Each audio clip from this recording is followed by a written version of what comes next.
Olá, senhores. Sejam todos muito bem-vindos ao canal Jornal do Medo.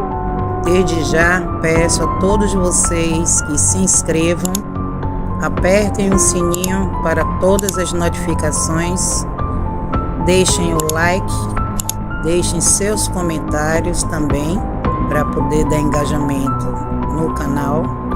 E quero também que nos comentários vocês falem a respeito desse relato verídico que eu vou começar a contar agora. Nunca chamem o nome da sem graça. Eu falo sem graça para não citar o nome verdadeiro desse demônio. Neste relato, ele foi contado por meu pai.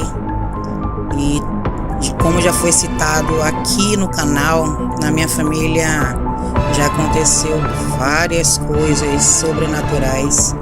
E dentre uma delas, a aparição dessa criatura pelo meu tio-avô. Quem me contou mais uma vez foi o meu pai, que graças a Deus se encontra vivo. E ele me contou essa história que vai deixar vocês nessa sexta-feira 13 sem dormir.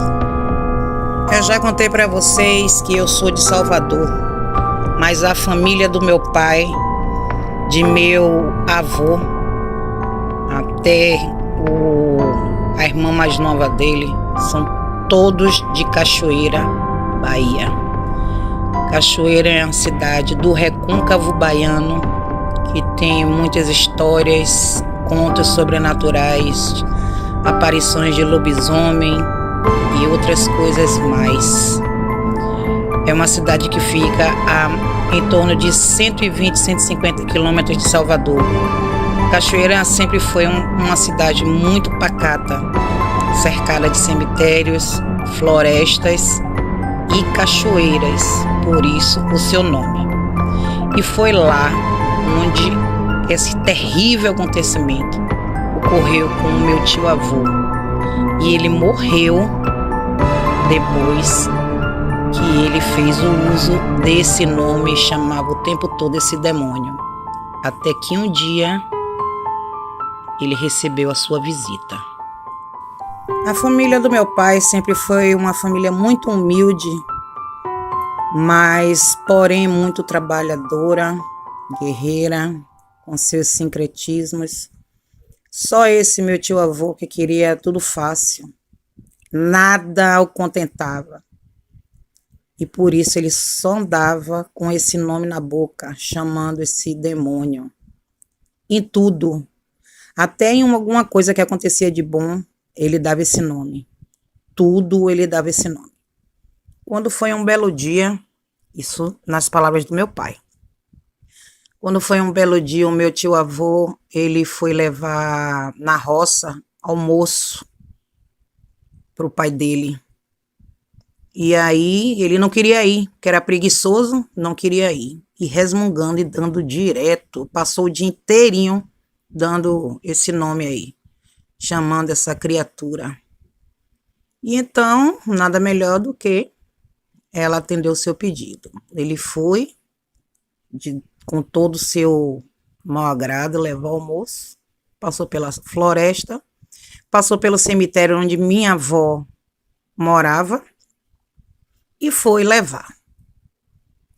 Só que ele se perdeu no meio do caminho. Quando voltou já era cerca de 5 horas para 6 horas.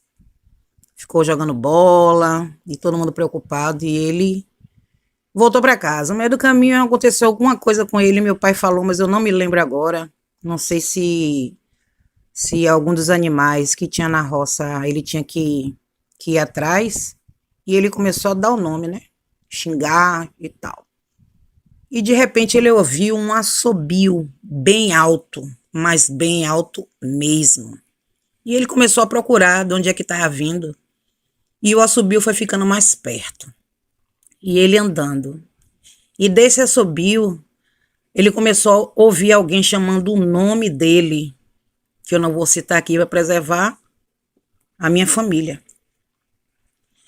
E aí ele continua andando e eu ouvindo aquela voz, ouvindo aquela voz. Ele ia dobrar uma esquina para ir para casa da minha avó, porque assim, na casa da minha avó, perto de um curral e ao lado de um cemitério. E já estava já anoitecido, já tinha anoitecido. E tudo deserto já, porque naquela época a cidade não era tão povoada como é hoje. Quando ele olhou para trás, ele viu uma mulher, um verdadeiro trapo. Só que como naquela época as pessoas sempre foram muito simples, sempre viveram do que plantava, o comércio não existia praticamente, ele parou e virou. Como ele não conhecia, ele continuou andando.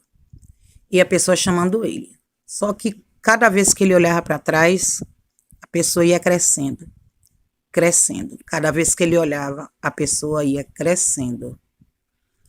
E aí ele parou. Quando ele parou, ele já estava praticamente perto desse curral, que era antes da casa da minha avó.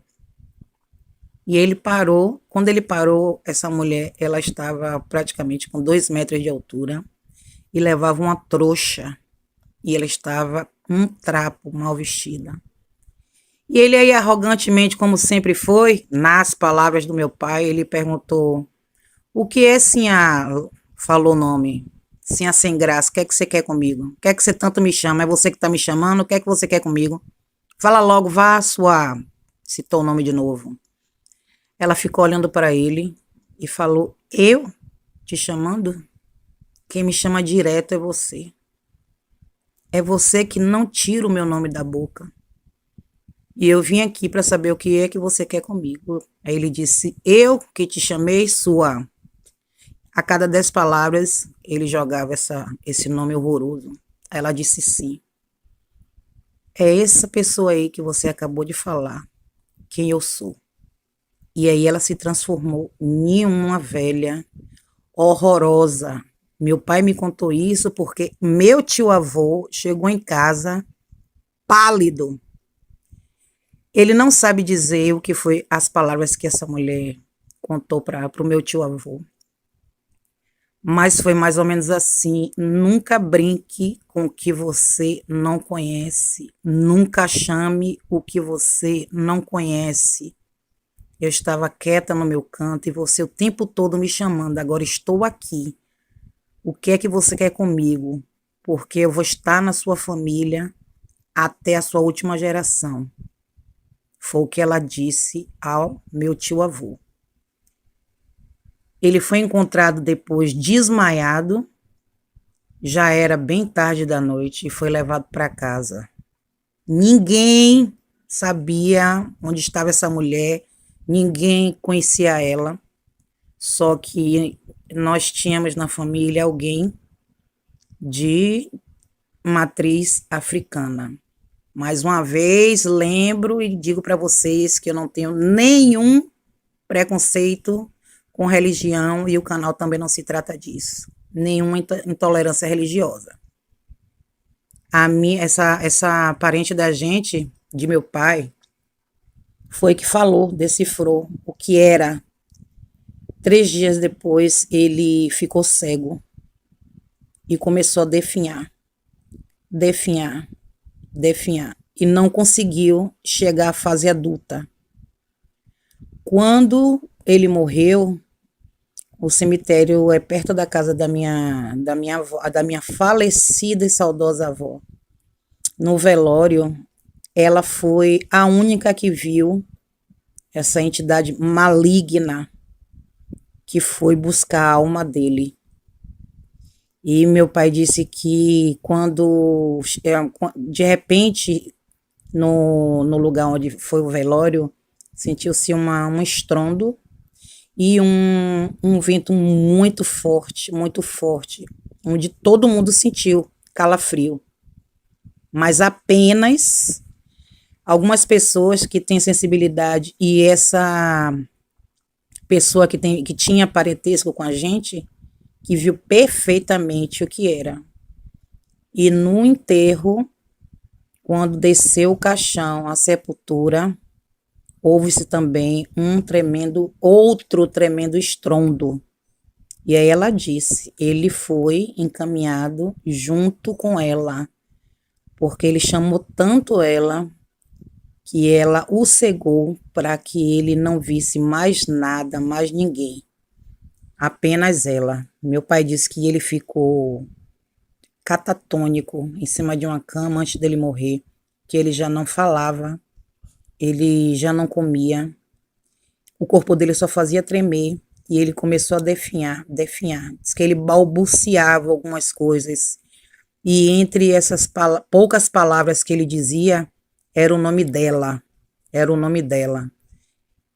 Na minha concepção, ele queria contar tudo o que aconteceu, mas só deu tempo dele contar uma parte. Foi quando ele chegou em casa, depois do desmaio, foi que ele contou. Então, fica aqui mais um conto verídico da minha família.